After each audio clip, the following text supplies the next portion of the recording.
Stidham's happy about a change to the Auburn offense, and SI's worried that some Georgia fans may be unhappy with what they said about Jake Fromm. We'll tell you all about it next, right here on SEC Country Live.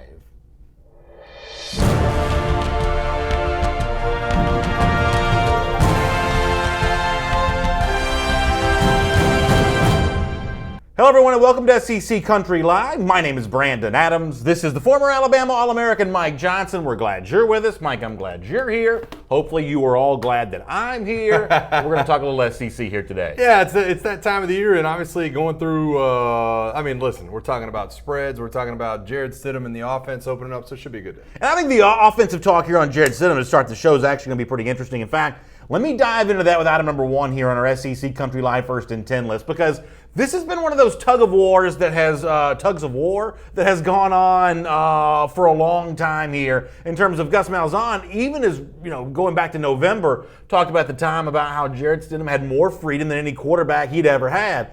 And I think, if you want to go back then, some of us were sort of scratching our head. Wait a second, Auburn quarterbacks can't audible? They're not allowed to do those kinds of things? That was a topic during last season. Malzahn's one of those guys that I think what we see him as, and this is one of those things that you and I kind of agree on, he's one of those sort of like white-knuckled, iron-fisted guys in terms of holding on to offensive control. I don't think Rhett Lashlee, his old offensive coordinator, like that. I think if I'm guessing, Chip Lindsey, his current offensive coordinator, might wish that Malzahn would butt out occasionally. That's just my guess anyway. And certainly Jarrett Stidham wants more freedom. And maybe last year it is true that Malzahn gave Stidham more than he typically gave other quarterbacks.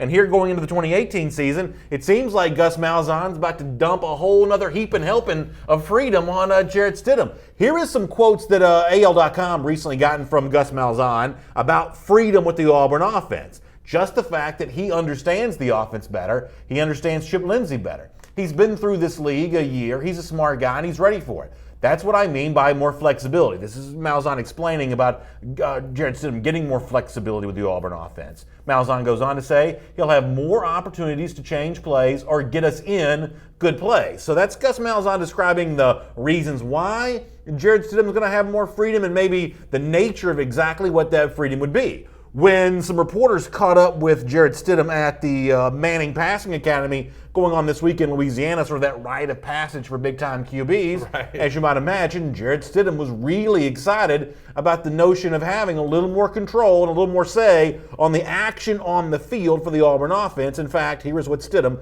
had to say about that. Now that I understand what we're doing on offense, I know how they're thinking. Having the ability to check plays on my own and to get us into certain things, against certain coverages or, whatever it may be.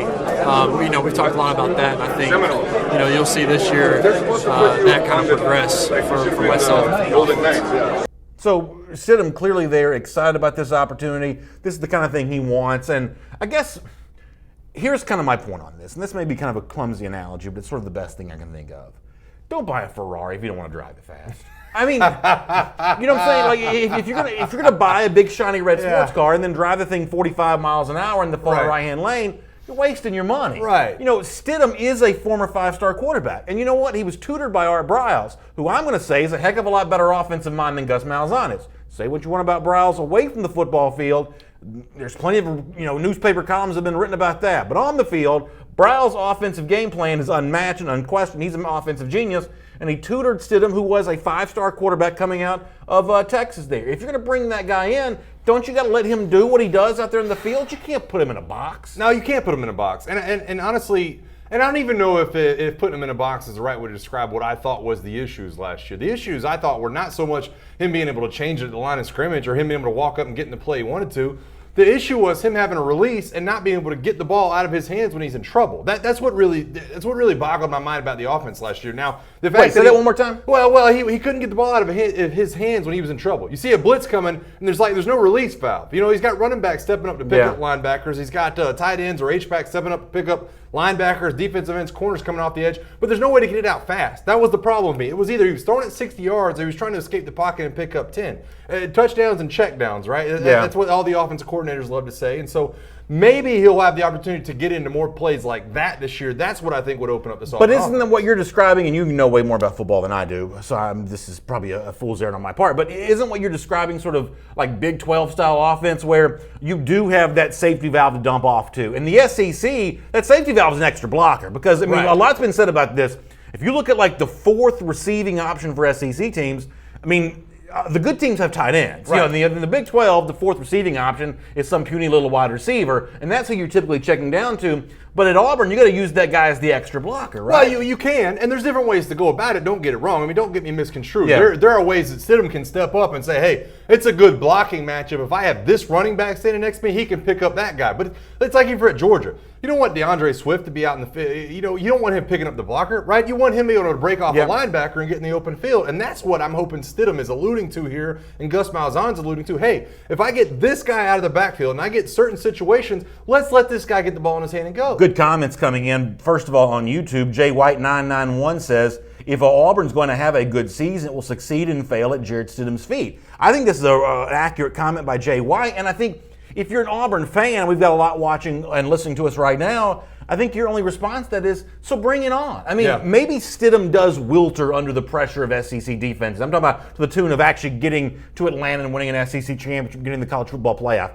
Maybe that's too much to ask from him. And in fact, Cliff Nelson, an LSU fan, says there's going to be no good play for Stidham to check into and audible into against the Dave Aranda-led LSU defense. Cliff says that sort of, jokingly as a fan, but maybe it ends up being true. Maybe the Aranda defense and the Mike Elko defense and the Tosh Lapoy defense. Maybe this all becomes too much for Jarrett Stidham. But when you bring this former five-star in as a transfer, don't you want to take him out for a spin? Don't you want to see what he's got, especially in an era and a season when you're breaking in brand new running backs? And we're going to talk more later on this week about the rise maybe of some Auburn wide receivers. I mean, isn't it time for Auburn to be more about offensively than just handing the ball to good running backs, which is kind of the only thing we really know other than Cam Newton about Gus Malzahn's Auburn offenses? Here's my thing is it's not so much the take of, hey, let's drive the Ferrari fast. It's about turning the corners, too. I want to see Jarrett Stidham be able to say, hey, listen, I can tell that corner's blitzing. I can see where the safety's covering over the top, right? Somebody's coming off the edge. There's a weak side blitz. Let me throw a screen into it. Let me audible into a screen. Let me, on my third step in that hitch, get the ball out of my hands. It doesn't have to be, the safety's coming over the top. Let me see if my guy can beat him 60 yards down the field. We all know Jarrett Stidham can throw the ball 70 yards. It's about the quick plays and getting the ball out of his hand that are going to make the difference. Also on YouTube, Shannon Forsyth says Auburn's offense won't go anywhere until Gus Malzahn gets out of his own way. And this is one of those issues that becomes more about than just football. It's almost like Gus Malzahn's the worst boss everybody in this conversation's ever had. That guy that can't stop micromanaging, that person that can't stop putting his hand in the cookie jar, in some cases her hand in the cookie jar, and can't stop tinkering, can't trust people to do their own thing here. People don't like that in the sort of real world with bosses. Malzahn is a boss and leader of this Auburn football program from 10,000 feet. It seems pretty apparent that sometimes he is too much of a tinkerer, too much of a micromanager when seemingly he's hired good people. There are a lot of programs that would want Chip Lindsey as offensive coordinator, and clearly as a transfer quarterback, Jarrett Stidham was sought after by a whole bunch of folks, including as a senior coming out of high school as well. Let good people do good stuff, right? Well, and then Mickey Cooper weighs in on the Facebook comment section. Auburn fan says, turn him loose, you can always rein him back in, WDE. And that's kind of how I feel about it. Now, I'm not as down on Malzahn as some people that say he's tinkering too much. My opinion on it is, listen, this guy won a national championship as an offensive coordinator. If he's going to be an offensive coach and he's an offensive guru, and that's why you have him out there in Auburn, then let him do his thing. Let him control the offense. Let him step out in front of it. They've been very successful offensively in Gus Malzahn's time there. I do know that there's a lot of Auburn fans that wish he would take a step back at times and allow the offensive coordinator to go to work on the game. Let me get one more comment on the subject. Van Alexander says the Auburn offensive line will struggle this year. We saw it struggle in the early going of the 2017 season, and part of this issue of how well Stidham handles pressure, I think, is colored by the fact that he got so much pressure at the beginning of last season. Is this one of those deals where if the commenter is correct, the Auburn offensive line's not very good, all of a sudden the control that Stidham may or may not have over the offense, it's all moot because there's not enough time to make the decisions that he really needs to make? Well, that's my point. My point in saying all this is to say, hey, listen, we don't need to see Stidham go fast. We don't need these 40-yard pass plays that Auburn has been known for. And yes, they hit sometimes, and yes, they don't. When they do hit, you get what you saw against Georgia and Alabama last year at home in Jordan-Hare Stadium. When they don't hit against good defensive lines, like you're going to see the Clemson game last year, the LSU second half, that's how bad it can possibly look. And so Stidham having more control at the line allows him, in my opinion, to hopefully get the ball out of his hand faster. And that's going to be a key with this J.B. Grimes-led offensive unit. Hey, early in the year, let me get this thing out of my hands and let all these playmakers on the outside go to work. Gabriel Ruiz checking in the Facebook comment section says, with all this talk about the Auburn offense, don't forget about that SEC West rival, Arkansas. Gabriel believes the Razorbacks are going to have a powerful offense this season. We'll see how Chad Morris leads that here in his debut season of 2018. For now, though, let's move on to item number 2 on our SEC Country Live First and 10 list and look at the situation with Georgia quarterback Jake Fromm for a moment. And I guess it was yesterday's show that we spent a good bit of time talking about the SI Top 100, their viewpoint on the top 100 players in college football. And I think this is a pretty good piece of content. They've kind of now gone back behind that once again and said, okay, who may we have gotten this wrong on? And a lot of their writers have kind of weighed in on various subjects on that. And one of the names that comes up, Georgia quarterback Jake Fromm, who ranked 65th on this list. Chris Johnson from Sports Illustrated explaining one of the reasons why this may end up not looking like a great ranking by the end of the season. Johnson writes, Fromm vastly exceeded expectations as a true freshman, ranking 3rd among returning quarterbacks in ESPN's total QBR, and behind only Missouri's Drew Lock among SEC quarterbacks in efficiency and yards per attempt. It's reasonable to project Fromm to make a not insignificant leap as a passer during his second season under center. So Chris Johnson sort of laying out the framework of, oh, y'all be careful. There's a chance that Jake Fromm ends up way better than the 65th that he ranked on this list.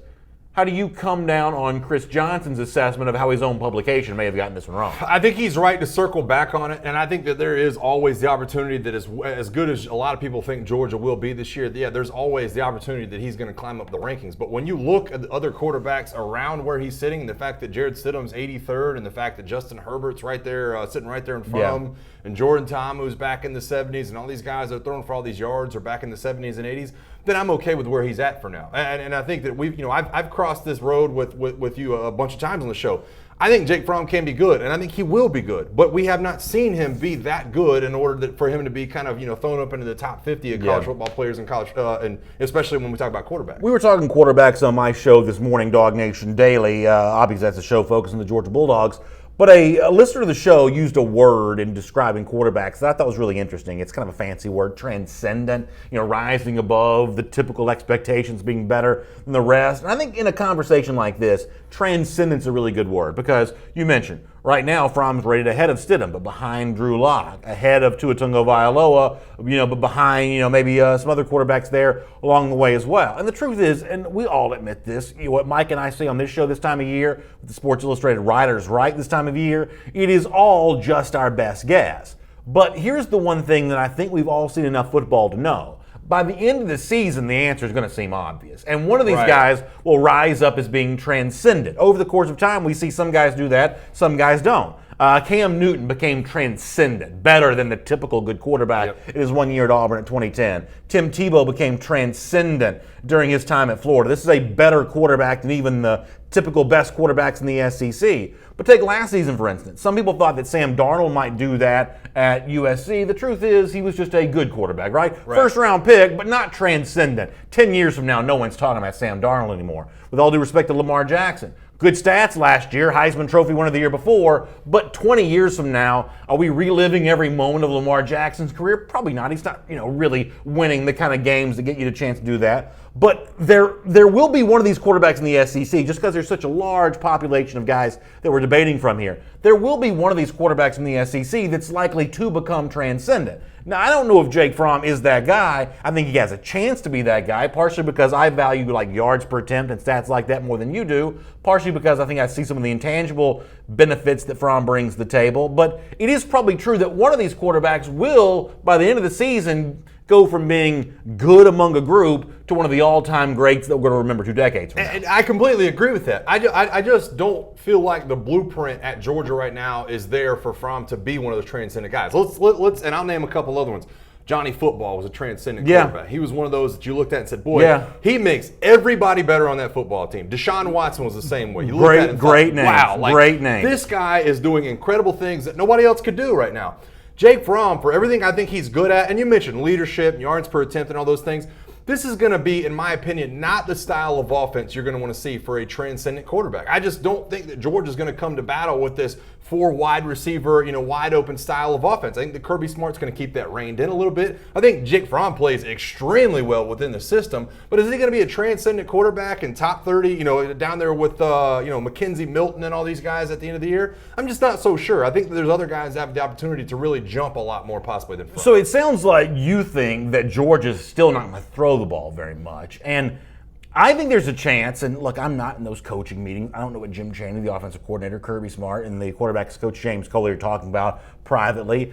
But I think there's a chance that Georgia actually chooses to throw the ball a good bit more this year. So let's say that I give you that piece of insight. Hey, I've seen the future. Georgia's going to throw it more in 2018. Right. At that point in time, does Jake Fromm, in your mind, does it become more likely that he becomes that sort of transcendent figure if you knew that Georgia's going to throw the ball more? Absolutely. And we're not, obviously this is not a dual threat style of quarterback where he's going to have a ton of rushing yards, but we are talking about Jake Fromm, who is very accurate, who has great arm strength, that does have a good wide receiver core. But I can't get past the fact that we're talking about a run-first offense for the most part last year that has, what is the offensive line average right now? Like 320? I mean, it's an absolutely massive offensive line. For all the tools that I think he has, I'm just not sure that he's going to be asked to use them. That's my biggest knock. Well, it's kind of funny that you bring that up, because one of the things that Fromm did talk about when he spoke to reporters at the Manning Passing Academy in Louisiana is not a dual threat quarterback. He's not going to run for a lot of yards, but running to keep plays alive. Yep. That's actually something that he says he has been working on this summer and hopes to show off on the field in 2018. Here's more of Jake Fromm on that.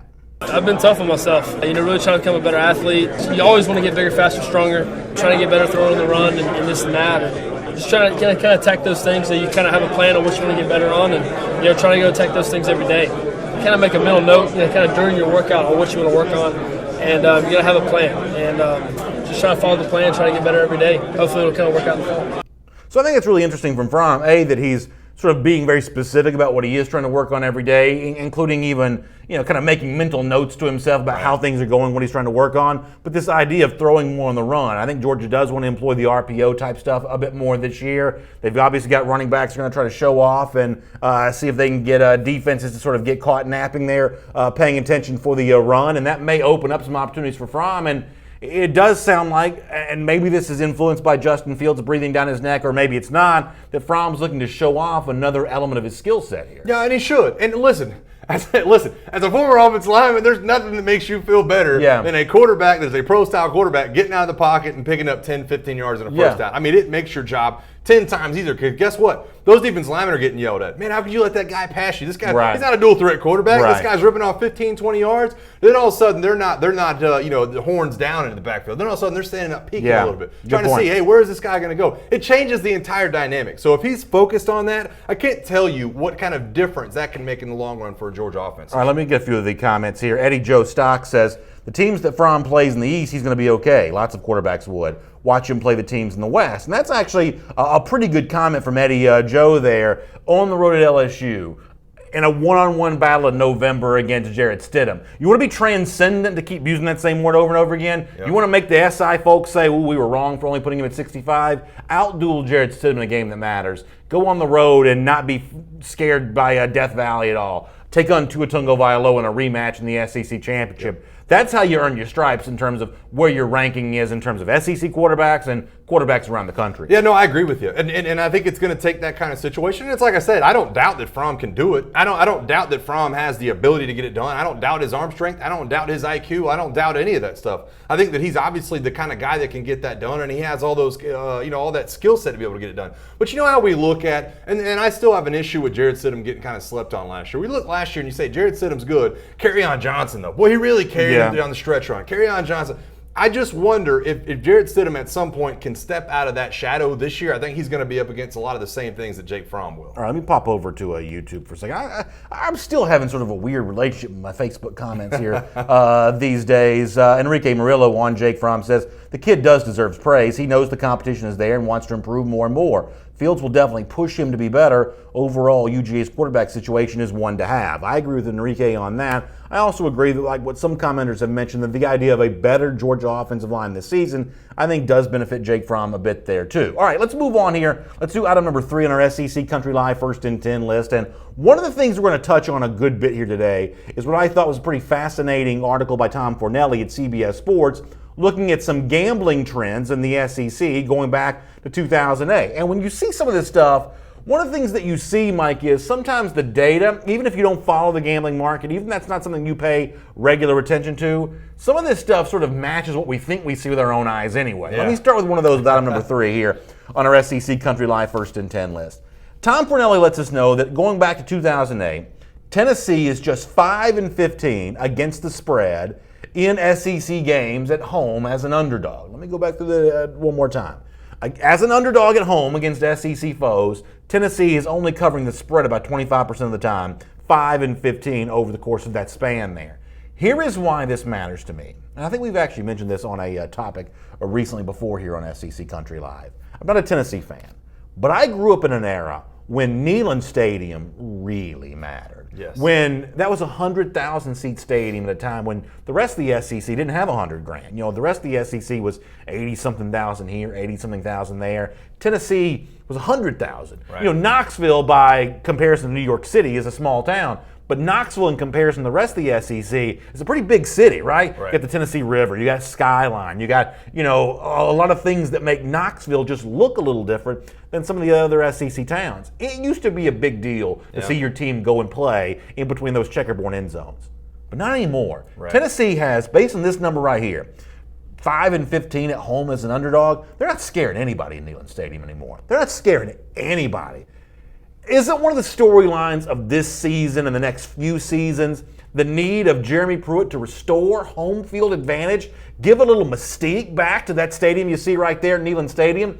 Isn't it time for that to happen for Tennessee? If you're a VOLS fan, I know you feel that way. I don't think there's any doubt about this. And honestly, this is an ongoing topic that I've kind of felt, and I've touched on this in different ways, but this goes back to what I'm saying about Jeremy Pruitt and what he needs to do in year one. Does Jeremy Pruitt need to win 10 games in year one? Absolutely not. Nobody's expecting Jeremy Pruitt to go in and win the SEC East in year one at Tennessee and go to Atlanta and play all these teams and knock off Georgia. They're not expecting that. But you have to be serviceable, don't you? You have to keep it within reasoning at home. And some of these teams that come in there, and you're an underdog to Florida, and you're an underdog to Georgia, you're an underdog to South Carolina. Some of these teams that come in there, you just can't get blown out by 40. Yeah. That was such a problem for me with Butch Jones. It's like, hey, listen, they're going down to Tuscaloosa last year. We talked about this a ton of times. I cannot believe Tennessee is a 39-point underdog going to Tuscaloosa. Yeah. They got beat by 42. And that was the nature of the beast as far as Butch Jones goes, especially at home, like you just highlighted. And it's up to Jeremy Pruitt to turn that around and do a 180 with all that going on. Play to your strength. And that crowd in Tennessee, I've played it a couple times. Yeah. When they are roaring, they are a strength of that football team. Philo Beto agrees with you on YouTube. He says, as a fan, Neyland Stadium is still the loudest stadium I've ever been in. Now, Logan Westbrook, an Alabama fan, takes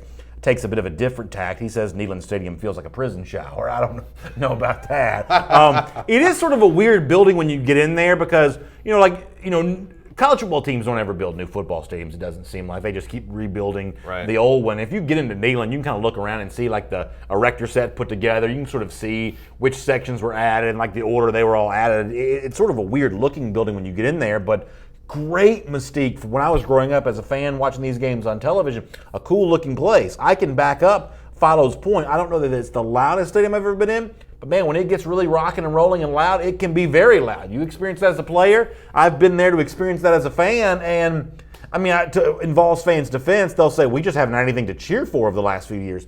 That's true, but Neyland Stadium used to be one of the characters of the SEC. Yeah. The same way high-profile coaches and top players can sort of feel like dignitaries. The stadium in Knoxville used to be kind of like a recognizable image associated with the SEC. It's just another stadium now. I saw the video not too long ago of the 06 Bama game against Tennessee. It's the last time Tennessee beat Alabama, 06 in Neyland Stadium. And I'm sitting there in the stadium, and I was like, oh, this is what I've been hearing about. This is what people have been talking about. Tennessee picks up a first down. Arian Foster catches a screen pass out of the backfield. Place roars. And I kept having that feeling like, oh, this is what it's talking about. But I can't lie to you. 2 years later, in 08, we go there. I think we won by like 20 points, something like that. Was not the same, and I haven't seen it be. I've been back to Knoxville a few times. It hasn't been the same since. James Hayes Jr. on the Facebook comment section says nobody actually. I'm telling you, my Facebook comments are really weird. I don't know what has happened to me recently, but these Facebook comments are really weird. James says,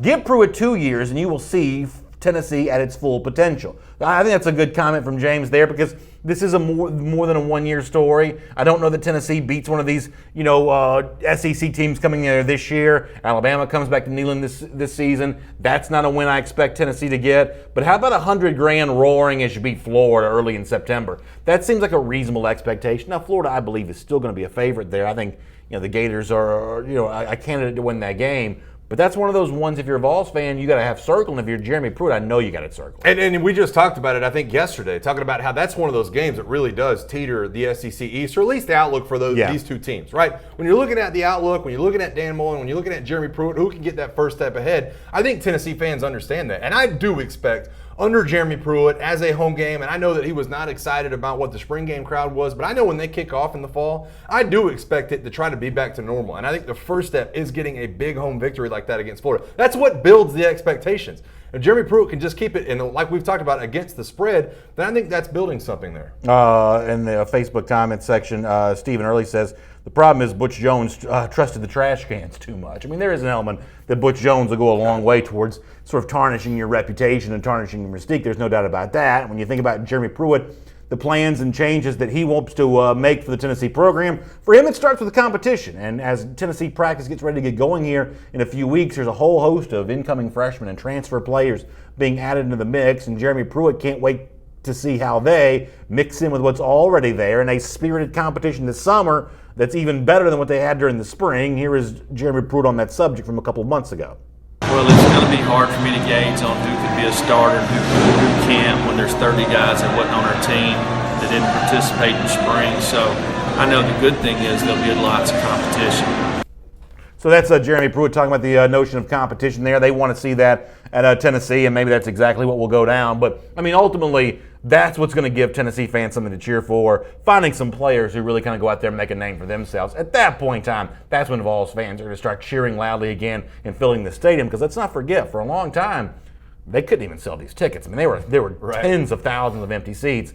Good players, competition earned during the summer, that's going to bring about change. Right, and that's how you do it. I mean, that's how good players come about. That's how you land more than one player on the SI Top 100 list. That's by going out there and getting victories. That's by being able to change things up. That's by putting somebody on the radar in terms of these. And it starts with a game like Florida. Like I said, Tennessee's got to be. Now listen, do they have to go out there and beat Florida? I think a lot of people would like to. They just have to be manageable when it comes to some of these, the games and getting back to these spreads. They can't be blown out by 40. They can't be blown out by 20. Jeremy Pruitt's first task is to keep some of these games close. Yeah, absolutely. Ultimately for Tennessee, I mean, this is a fan base that's seen success. They've seen great things happen before. I mean, the notion that they're going to sort of be all that impressed by close games. I mean, Tennessee still wants to see wins. You can't get one against Alabama this season at home. You're probably not going on the road and beating Georgia. But there are some teams it's still reasonable and fair to ask Tennessee to be able to beat. Absolutely. I mean, that's exactly what we're talking about. They're 0-8 in the SEC last year. So it's like you said, 5-15 as an underdog at home against the spread. Now, that's a lot of qualifying statement, but that does give you a peek into what really Tennessee fans have been dealing with. You're the underdog. Hey, we're going to show up as the underdog. We're going to take it to them. We got the home field advantage.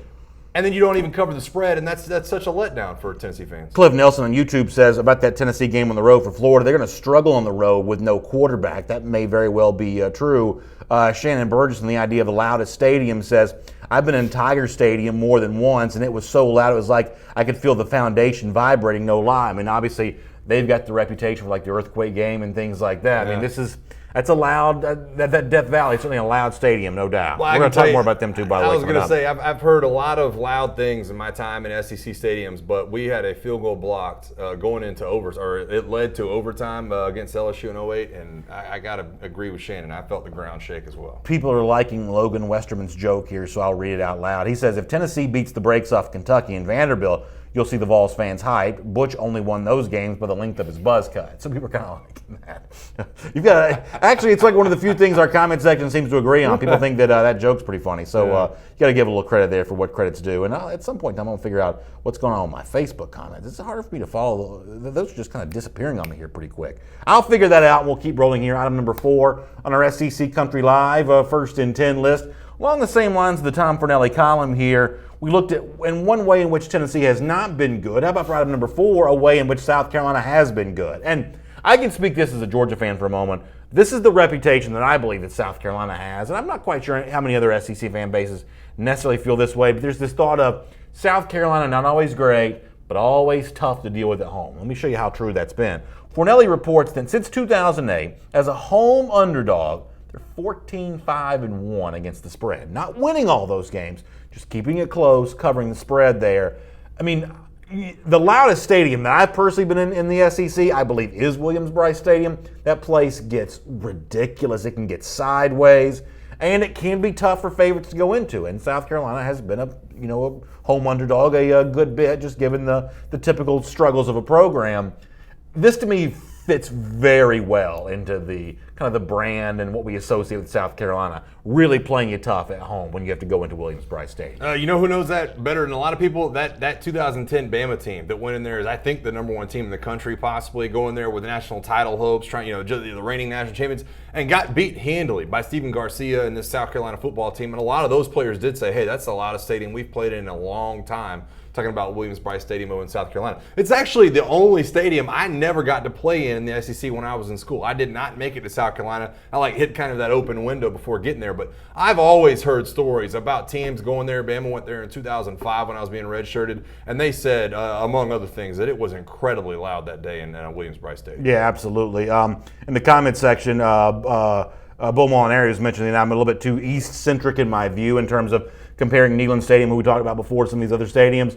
I mean, the truth is, for a program like Texas A&M, they weren't in the SEC when I was a kid growing up. And also, in this same column by Tom Fornelli at CBS Sports, it's also worth pointing out that A&M's kind of on the list of programs that haven't done a good job of holding home field advantage here. So, I'm not quite sure that Kyle Fields holding on to that mystique right now either. Yeah, and that, listen, it's gonna come when you have a dominant football team, and that comes within the SEC. If you want to talk about that in an SEC country, then those teams have to visit there. Those fans have to visit there, and not a lot of teams have had the opportunity to go to Kyle Field with that environment and be able to see that firsthand. Kevin Chapman says South Carolina is going to be a beast this year. Jamie Blanton says Gamecocks will be dangerous because of experience together. Returning 29 juniors, 15 or 16 of which are starters of some kind, 21 sophomores, 9 starters from last year, 7 seniors, 4, I believe, are full-time starters, not to mention no more bonehead offensive coordinator. Obviously not too happy about the previous offensive coaching regime. I don't know if those numbers in terms of returning starters are accurate. I'm going to trust Jamie Blanton on that, and bringing that experience back is one of the feathers that South Carolina, no pun intended, could have in its cap. No, and I think they should. And listen, I don't want it to get misconstrued on the show. I'm rooting for South Carolina to be good. I think it would be great if they kind of rose up, especially in a year when everybody talks about the East being down and Georgia mowing over everybody. I think it'd be great if South Carolina could put up a fight and really stick with some of the heavy hitters around the SEC. I think that'd be awesome. I'm just in wait and see mode with South Carolina right now. It's you get rid of your offensive coordinator. I still haven't seen the offense really hit their stride of what I think they should be capable of, and that's what I'm keeping my eye on next year. James Hayes Jr. says South Carolina will never be the same without Spurrier. South Carolina is Steve Spurrier, and obviously he's the winningest coach in program history. But the truth is the heights that he raised the program to by going to the SEC championship in 2010. Had South Carolina kept Steve Spurrier much longer, I think he was going to leave in a worse spot than he found him. He completely stopped recruiting. He essentially quit on the program there. Will Muschamp is so much better as a coach for South Carolina right now than Steve Spurrier was at the end in 2015, and really Spurrier was over the last couple of years there. I think that South Carolina fans ought to feel very gracious about the fact they've got Will Muschamp. I would put Muschamp in the upper tier of SEC coaches. Well, let me ask you this too, and I've been wondering this too, and as a Georgia fan, I do want to get your kind of input on this. Week 2, I mean, we mentioned Williams-Brice Stadium there. That's week 2, the Georgia Bulldogs against South Carolina there. This is a new offense that's not going to have a lot of film on it at this point. Scare you at all? I mean, on a scale of 1 to 10, your nervousness. No, it doesn't scare me. I'm not nervous about it. And what I will say is a Georgia team that's a playoff contender is supposed to go in that game. Right now, I think they're about a 15-point favorite based on one of the look-ahead lines from earlier in the year. Georgia's a 15-point favorite. It's supposed to go in there and win that game easily. If it doesn't happen, if Georgia's squeaking by a field goal, then we'll find out pretty early in the year of, you know what, maybe Georgia in sort of year 3 for Kirby Smart's not going to capitalize on the SEC championship the way that I think a lot of us think they're going to. That could be an early tell. Great teams go on the road and win that game easily. I completely agree with you. And I think, and we mentioned this last year when Georgia played, App State to open the year, and they were headed to Notre Dame, I think, in week 2, and it was like, hey, listen, eye on the prize, right? Go out and deal with business in week one. If you really want to be told as a championship caliber team, go deal with business, then go on the road and beat Notre Dame, and they did. And look where they were at the end of the year. I think they're in a similar situation. All right, my favorite topic of the entire show is item number 5 here on our SEC Country Live first and 10 list. Because, listen, Jimbo Fisher is an interesting character there at Texas A&M. This is a guy who kind of comes in with a big personality. Texas A&M is a program that sort of embraces big personalities. Texas A&M is also a program that has huge expectations, and the fact that Jimbo Fisher has won a national championship only makes those expectations even bigger for him as he arrives with a gigantic contract there at College Station. Now, to Jimbo's credit, he has never shied away from embracing those expectations, including recently when he said this. That expectation here more than anywhere has been set at 8 wins is not good enough, 7 wins is not good enough, making bowl games is not good enough. National championships, SEC championships, how do you deal with that pressure in managing 17, 18, 19-year-olds? That wasn't good enough at Florida State. I've been in it my whole life. Wasn't good enough at LSU when I was at LSU. Wasn't good enough at Auburn when I was at Auburn. If you're not somewhere that wants that, that's not the job you want. So, he's been very clear about the fact that he wants to embrace those expectations. He wants to be about all that big talk and kind of do all those big things. I think the problem, though, is sometimes when you talk about expectations like that and you kind of, say all the things that coaches are supposed to say, you have a tendency to start believing they've already happened. Right. You have a tendency to sort of believe that you've already achieved some sort of stature. And you start throwing some weight around that maybe you don't really quite have to throw around there in College Station yet. An example of that comes from what I think is a very provocative quote from Jimbo Fisher to the famous Texas, magazine that's kind of been at the Dave Campbell's preview magazine that's been out there for a while. Apparently, Jimbo Fisher takes some umbrage with former coach Kevin Sumlin's office. This is an example of something that Jimbo Fisher wants to change. Let me show you what Jimbo Fisher told Dave Campbell's Texas magazine. It's called Texas Football about Kevin Sumlin's office. It's like a damn nightclub in here.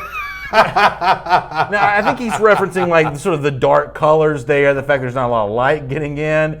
But this is sort of a weird thing to say about an ex-coach.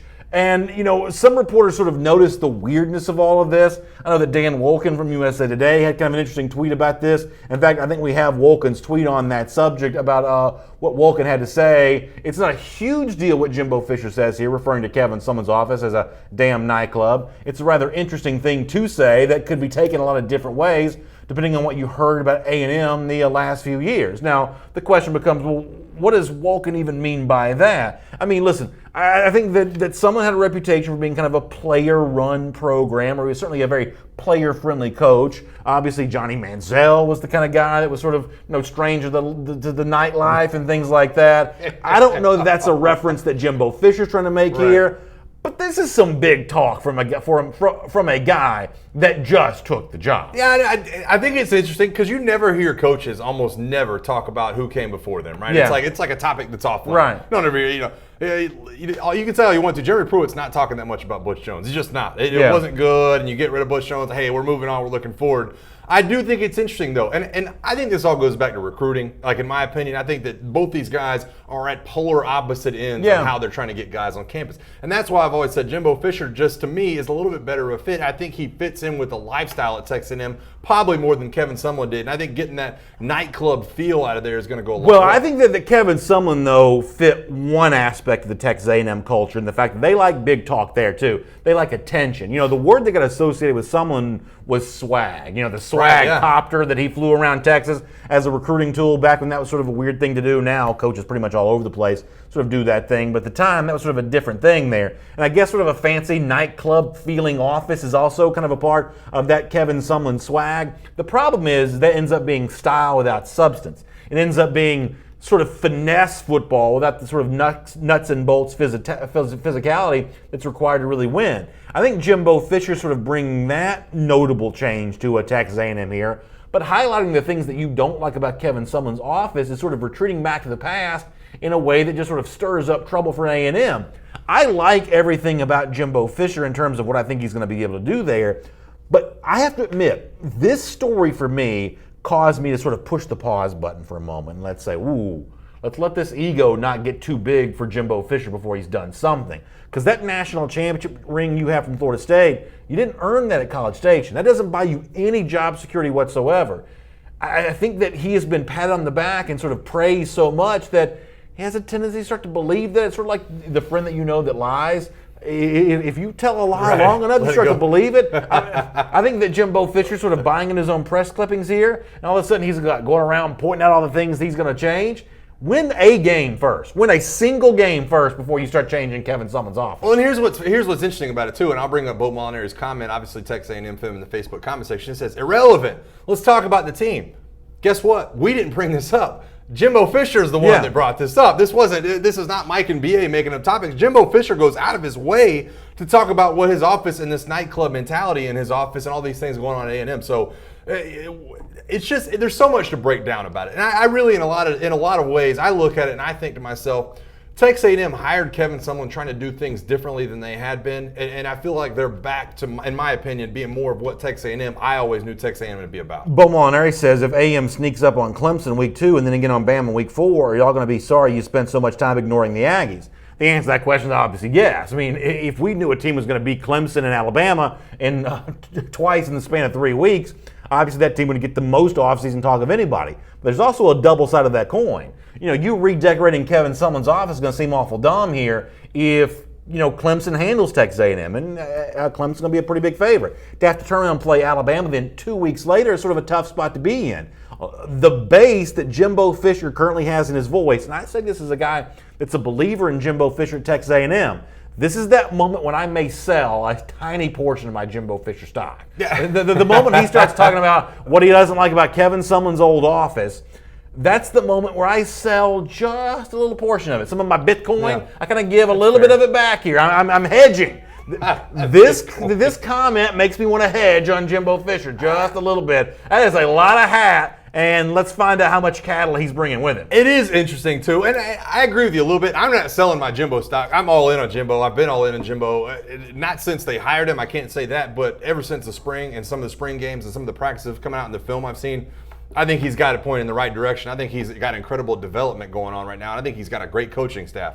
But I will say that there is a piece of me that looks at Jimbo and says, you know what? At what point can we start focusing on hey, we're getting better day by day. Hey, we're focusing on not the process, not the Nick Saban process, but hey, we're paying attention to what we can get better at. We're focusing on us, not talking about all these different other things that are going on. All right, item number 6 here on our SEC Country Live First and 10 list. We've been talking about this Tom Fornelli piece at CBSSports.com about, how different teams have fared against the spread since 2008. And I think there's a very interesting thing to be pointed out to by the Auburn Tigers here, who in a lot of ways sort of fall very much in line with sort of exactly what you think they have been. The narrative we've gone back to over and over again is really good at home. We saw that last November beating Georgia and Alabama in the span of just a couple of weeks, but not so good away from home. How about the numbers from Tom Fornelli that really point that out? Since 2008, just 25-33 against the spread away from home. I mean, that's a big thing that Auburn's going to change, right? Yeah, and I don't think it's shocking for a lot of people because it Auburn matches exactly what you think. Auburn is a good enough team to where when they leave home, it's like they're always favored. I mean, they were favored over LSU last year. They weren't favored against Clemson, but against the spread, it's like, hey, they might be able to pull this out. And then it tends to come up short. They're favored against UCF. They're favored in a lot of these games. I think they were actually favored against Georgia, if I'm not mistaken, in the SEC championship game. So it goes along the lines of exactly what I think of when I think of Auburn. And that's why when I look at the Washington game coming up in Atlanta, that it's hard for me to look at a top 5 Washington team and think Auburn's just going to run away with the game. It's just not what I've seen out of Auburn. Well, I think it's probably frustrating for Gus Malzahn, too, who I think deep down believes he has a better team than that. I think that deep down he believes that he's got a strong team capable of correcting that record. In fact, if you want to go back to the start of last season, when Malzahn looked ahead to 2017, I think he knew he had some pieces in place to really be able to do something. And now with some of those same pieces in place, he hopes that maybe he can prove something on the road that he didn't get a chance to prove a year ago. In fact, here is Malzahn talking about how close Auburn was really being able to be a major contender in the SEC. Take a listen. What I do like about this team is they have high expectations. Their goal is to win the SEC championship, and to do that, you've got to beat Alabama. The last 2 times we beat them, we won the league. We played for the national championship, winning one of those and coming close the second time. But, we got them at home. That's a positive, but we have a very confident team. So in this year, obviously, that becomes more relevant because that game swings to being on the road. And when you hear the confidence that Malzahn speaks with there, it seems like he saw something different in that 2017 team. But really, what was kind of amazing about what Tom Fornelli wrote at CBS Sports is while we know Auburn's had trouble on the road, it's not just road games that have baffled Auburn if you want to go back pre the Gus Malzahn era. Actually just 37-35-1 overall against the spread since 2008. That's a program that has, I mean, that's really no better than 500 against the number when you sort of go all the way back to 2008. Now you got to factor in a couple pretty bad seasons, which kind of skew that number a bit, but that's also some of the baggage that Auburn's trying to get rid of. Yeah, and Grindhard weighs in the YouTube comment section, says against the spread doesn't mean you're not winning. You might win by 6 instead of 13. But I think there's a science to that. I think that's not putting your opponents away that you should be putting away. Exactly. And obviously you can point to the fact they're winning, but guess what? Yeah, you were favored against UCF. Like I said, you were favored against all these other teams. I'm not going to hammer them like other people against UCF, but it does tell you a little bit about the lack of ability to really win by the dominant fashion that you're supposed to. I think that's exactly right. I couldn't agree with you more that, the notion of, well, a win's a win, who cares if it's 1 or by 50? The truth is if you only beat a team that you're supposed to beat by 14, by 2, or by 3, then predictively speaking, you're going to lose a game at some other point. You don't be the kind of team that can win games easily here. That sort of speaks to who's the strongest program, and not covering the spread's an example of kind of not meeting expectations. Right. It's like Tennessee against UMass last year, right? Tennessee. Hey, listen, they got all these people. You can't put UMass away. You're not beat. I think the game might have went to overtime against UMass last year at Tennessee, or at least it did sometime in the recent history. That's what we're talking about, though. It's like, hey, if you're supposed to beat this team handily, then put them away and stomp on their throat. All right, let me do item number 7 here on our SEC Country Live First and 10 list. We talked early in the show about Sports Illustrated kind of looking back on its own top 100 players in college football to try to decide, okay, so which of these rankings might we regret at some point in time? We sort of debated the Jake Fromm part of this earlier. Another one of the SI writers also mentioned a couple names from the SEC West they're already hearing some criticism from when it comes to some of their readers. Let me show you the quote here from Eric Single from SI about which guys did we get wrong in our top 100. Single writes, judging solely by our reader responses, we have seriously disrespected the SEC West. In the first week since this list was published, we've received the most blowback on how low we had LSU linebacker Devin White, who ranked at 75th, Mississippi State defensive tackle Jeffrey Simmons, who comes in at 77, and Auburn quarterback JARRETT Stidham, who comes in there at 83. So that's Eric Single saying that's 3 names from the SEC West we're already hearing some criticism on. Between White and Simmons and Stidham, who's the guy that has the biggest gripe about being underrated on that list? It's Devin White, without a question, in my opinion. Devin White, to me, and I don't know if this is, to me, this is like the national media not thinking that much of LSU. We've talked about LSU's number this year. What is it, 6.5, 7, somewhere hovering right around that kind of number when you talk about the expected win total for them.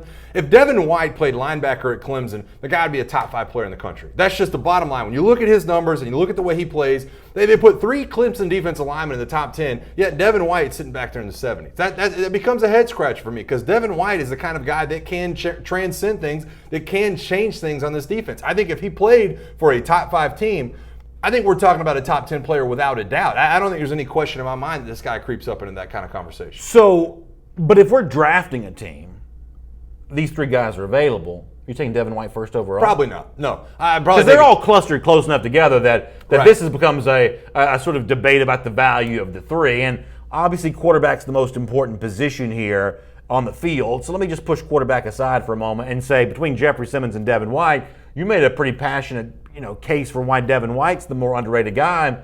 But if you and I are going to pick teams and play sandlot football, I'm going to draft Jeffrey Simmons ahead of Devin White.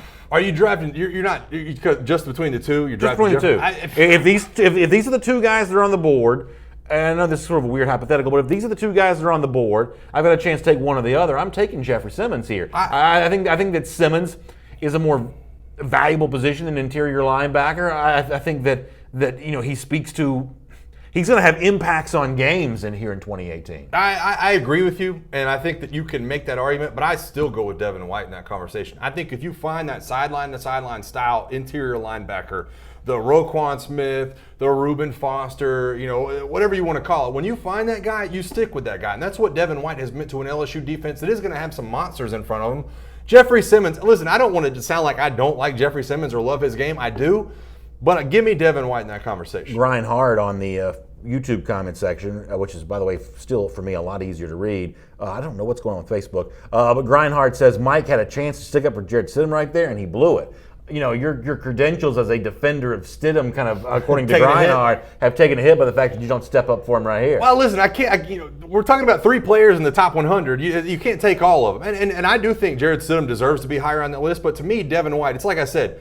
This has a lot to do with, in my opinion, what the SEC, what the national news media's outlook is for LSU. I just think that if Devin White was on a team where he was placed in the top 5, that we'd be talking about this guy as a top 20 player. Shannon Burgess says the style of linebacker that Devin White plays is the trend now at the next level. I can't dispute that. I guess I will push back on your notion that somehow LSU players are underrated. Remember, we're still dealing for the most part with old guard media here. This is not streaming video shows. This is venerable Sports Illustrated. We saw with the SEC SIDs who recently cast their vote, they had LSU 4th in the league here. So even though there's some sort of new school media that's kind of down on LSU, I think the old guard media still treats this like the LSU of old. I mean, they see that purple and gold uniform, they're actually upgrading you as opposed to downgrading you here. So I don't buy the notion that Devin White's harmed by playing for LSU. I don't think the old guard media is quite there on that yet. And I understand that. Listen, I can make the argument all I want to that Greedy Williams is sitting right there outside the top 10 at 11. And he's 11, LSU, by the way, so, yeah. You can make that argument all day. I just feel like what I've seen from Devin White and what I know his game is, and the division he plays in, he's asked to tackle some incredibly good running backs over his time at LSU, and he's going to be asked to tackle even more really good ones this year. I just think of the 3 of those, Devin White having a strong year, getting in that Butkus conversation, I just expect him to be in the top 20, top 25. Kevin Zeminski says I'm a hater for Facebook. I mean, are your Facebook comments not way different? For some reason, my Facebook comments, instead of going down, are going up now. And so I think that's what problem you're having. I think that mine are just out of order. They're not down or up or anything. They're just sort of appearing out of order because you read a comment a moment ago that just popped up on my feed. Yeah, I don't know. I know that BA is not trying to be a hater of Facebook. I'm trying to get this thing ironed back out on my side as well. Yeah, not any part of that whatsoever. By the way, one more comment on the Devin White situation. Somebody asked, you think he'd start for Alabama or Georgia? He'd definitely start for Georgia right now. Would he start for Alabama? I think he would. Yeah, I think he would start for Alabama. And I listen. Dylan Moses and Mack Wilson are both on the list, and they're both actually probably listed ahead of Devin White in this list, which honestly to me was even more of a head scratcher. That he's listed ahead of 2 guys that really weren't full-time starters last year. Item number 8 here on our SEC Country Line First and 10 list. Longtime Florida broadcaster Brady Ackerman, former Gator star, made a bit of an announcement this week that he's leaving his role as a broadcaster and he's taking a role as a coach. Here is Ackerman making this known here on Twitter. Excited for the opportunity to be back in college coaching. Headed to the SWAC in Jackson State, which is the school that produced Walter Payton and other former NFL greats. He said it was a great run as the Florida sideline guy, but time for me to do what I love, coach. Hashtag dream big, hashtag keep grinding, and he goes on to sort of talk more about that. And, I guess I'm kind of curious. I mean, you're obviously a very accomplished broadcaster. You've been doing it for a long time. Do you view coaching as sort of like the holy grail in comparison to broadcasting? Because I'm a little surprised that given the 2 jobs, I mean, coaching is hard. I'm a little bit surprised that a guy like Brady Ackerman's sideline gig for Florida, it's a pretty good life there. Yeah. I'm a little bit surprised that you choose Jackson State over Florida, coaching over broadcasting. I mean, how do you view that? I think that some guys, and this is coming from the heart when you talk about me and talk about my passion for football, some guys love football, and there's different ways of expressing that. Now, some guys like to talk about it. I like to talk about football. I like to talk to people in the comment section. If I'm on the radio, I like to take callers. Other guys like to teach the game, and I haven't crossed that off my list. It's not that I'll ever go try to be a coach, but for right now, I enjoy talking about it. I enjoy talking about the landscape. I enjoy talking about other things that are moving. When you become a head coach, or a coach in general, you're focused on that team. You're talking about that team. You're talking about what's going to happen that day at practice. You're talking about game planning. I still enjoy going to stadiums. I still enjoy traveling and doing all those other things outside of coaching. One day, maybe down the road, it might develop into the Holy Grail, but for right now, I enjoy talking about the game everywhere, not just at one place. Plus, here's the one thing I've always believed, that you want that competition, but broadcasting can be a competition, right? You've got other competitors trying to do some broadcast too. You also are sort of competing to have the best opinion or to have the most accurate information. I mean, there is a way to sort of satisfy the competitive gene in the broadcaster's chair, right? Yeah, absolutely. And getting to the top level of anything becomes a challenge. And I'm not saying that he backed away from that challenge, but listen, he might look at it and say, hey, I really miss the X's and O's. Some guys really miss practice. They really miss sitting in a locker room. They really miss teaching people. And some people have that calling. I think I've just got a few more years before I go that route. All right, item number 9 here on our SEC Country Line First and 10 list. This will be a final take on the Tom Fornelli piece at CBS Sports, looking at these point spread numbers. I think this is all really fascinating, and maybe another example of how the numbers kind of back up what we think we know about some of these teams. LSU in night games since 2008, 45-7, straight up, not against the spread, straight up there in those games. Tom Fornelli letting us know that LSU's winning a lot when it comes to these night games. Maybe not quite doing so well against the spread, though. Just 23-29 against the number. So winning games, but maybe against good teams, not doing quite as well as you would expect. I mean, how does that land for you? You've spoken before about the challenge that you think that LSU presents for Alabama when Alabama has to go on the road there. How do these numbers land with you? I actually think in this case, and this goes back to, we talked about Auburn, right? Auburn's expected to have a high-power offense. You look at Jarrett Stidham, you looked at Kerryon Johnson last year, you looked at the offense, you looked at the wide receivers, and you said, boy, they can be explosive. They should beat this team by 14. I do think, in a way, that LSU kind of folds back into itself where bookies out in Vegas look at it and go, well, you know, LSU is LSU right now, but they're playing at nighttime in Death Valley, right? That's got to add some points onto this. That makes it a little bit harder to cover their spread, in my opinion. You get a kickback. Now, I'm not saying that's always happening. LSU, listen, they lost to Troy last year at nighttime in Death Valley. So maybe it's not the advantage a lot of people think, but I think that gets swallowed up by the own aura that is nighttime in Death Valley. Well, on the heels of that 10-0 game a year ago, or 2 years ago, Ed Orgeron believed at the time that was evidence of maybe a rise of LSU and maybe a chance to challenge Alabama more. In fact, at SEC Media Days, about a year ago exactly, he made that point that he thought his team was closing the gap on Alabama. Here's Orgeron from then. Last year was a very tight game. It was 0-0 going into the third quarter. Their quarterback made 2 plays. We didn't. So I don't know if there's that big of a gap. Now, the gap would seem to have grown in the 2017 season since Orgeron spoke that back last summer, but obviously getting LSU, getting Alabama at home again this year, when I'm going to assume it's going to be a night game, leaning on that success they've had there in those night games, I'm sure that's something LSU fans would love to see. Yeah, I know. What's crazy to me, too, and this is, I'm talking to my own Alabama fans here, some of the people in the comment section, is how much people just brush off, LSU against Alabama, 6 in a row. None of those games have been easy. I've been at all those games down in Baton Rouge over the last few years. None of those games have been easy for Alabama. They've all been like last-minute comeback victories, kick a field goal to win the game, crazy kind of things happening. So Orgeron saying the gap's not that big. I think it's actually probably grown here in the last 6 months or whenever it's been since the last time LSU played them, but that game's never going to be easy. Couple quick comments. Grind Hard on YouTube says Troy was one of those 7 losses. Jonathan Jennings says LSU's not going to have a chance to beat Alabama this season. Shannon Burgess, the LSU fan, disagrees with that. Jonathan Jennings says, I'm not worried about LSU having a chance to beat Bama until Kiffin becomes LSU head coach. It's kind of an interesting idea there. So a lot of comments kind of rolling in on the LSU situation there for item number 9. Now for item number 10 here in our SEC Country Live, first and 10 list. One of the things you and I both kind of agreed on in the past is we like Ole Miss's social media presence. We like their personality. A lot of SEC teams have pretty good videos. Ole Miss, to the best of my knowledge, is the only one who has the guts to try to do funny videos. You know what I'm saying? Yeah. And I think this is a pretty funny one. Jordan Ta'amu is obviously one of the most talked about quarterbacks in the SEC for the upcoming season. He shows up in a lot of these preseason lists, and obviously protecting him is a big key for Ole Miss to have success here in 2018. Greg Little's going to be leading the charge in doing that. He's an All-American candidate. But the other Ole Miss offensive linemen also take protecting their quarterback very seriously. Take a look at this video from Ole Miss. Well, one of the things I'm really proud about this offseason with the offensive line is I really challenged them to protect the quarterback in ways they've never done before. And they've really taken that to heart. Kind of the Secret Service look there. You know what this is, though?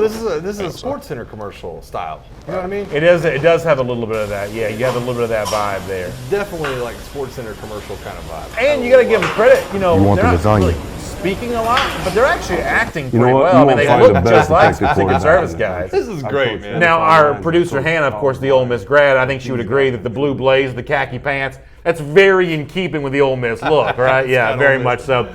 So good stuff there from Ole Miss. You see the blue and red striped ties. I think that's really funny. And, a lot of these teams have a tendency to sort of be a little too serious from time to time. I'm going to give Ole Miss a little credit there for being funny. You got to. I mean, there's nothing bad about this video. You highlight Jordan Ta'amu, you highlight how the offensive line feels. You actually get some of your facilities in there. You get the indoor, get the training table. I mean, it's good. It's a good deal. Morgan Recton says it's pretty funny. I'll give him that. Yeah, it's a Florida fan even liking the Ole Miss video there, so it must be pretty funny. All right, here on SEC Country Live, we're always looking to close the show the same way every day. We're always looking for champions of life. And today it comes from the ranks of minor league baseball. And I got to tell you, a pet peeve of mine is this growing trend towards like weird ballpark food, and obviously it works because we're giving it attention here, but this just seems really gross to me. Let me show you a little brief video here of one minor league team who has made a cotton candy hot dog. They sprinkle nerds on it. I think we have an example of someone kind of chowing down on the video. Take a look at this.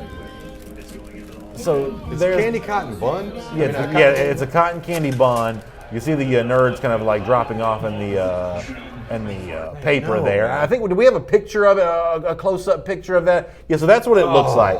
I mean, listen, it'd be healthier to eat the paper. Oh my God. That's the opposite of a champion of life.